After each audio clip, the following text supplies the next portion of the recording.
was from basically a family of politicians. His brother, Richard M. Johnson, we'll see his grave tomorrow at Frankfurt. He was a vice president under Martin Van Buren.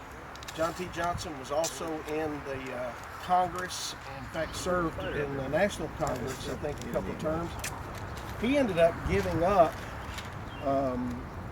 politics for the ministry. And Johnson was probably one of the unsung heroes of the Restoration. The guy was he was a die-hard evangelist. Man, you talk about breaking in new ground. He traveled in a number of different areas, planting churches.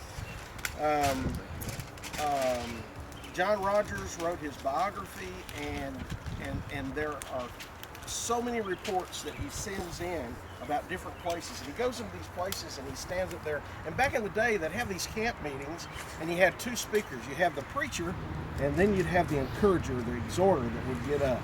So a lot of times he would switch, but in every meeting he always had good response. And sometimes 30, 40, 50 baptisms that they could have in these various programs. Anyway, he's a very good friend. He started out among the Baptists and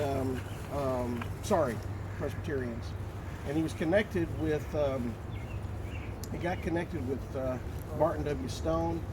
Friendship developed between the two, and before long, he was very much involved in the Christian movement of Barton W. Stone.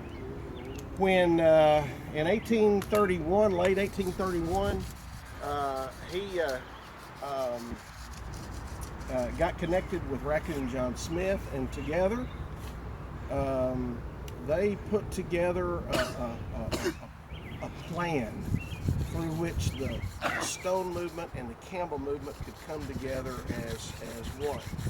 And so the fact that Barton Stone represented the Christian movement, John Smith represented the Baptists, the Reformed Baptists in Kentucky, which was another name for disciples of Christ, followers of Alexander Campbell. They came together at the Hill Street Church. I don't know if you saw when we came in, those in the van with me, I mentioned to you the BB&T building, the gold glass building as we were coming up Richmond Road.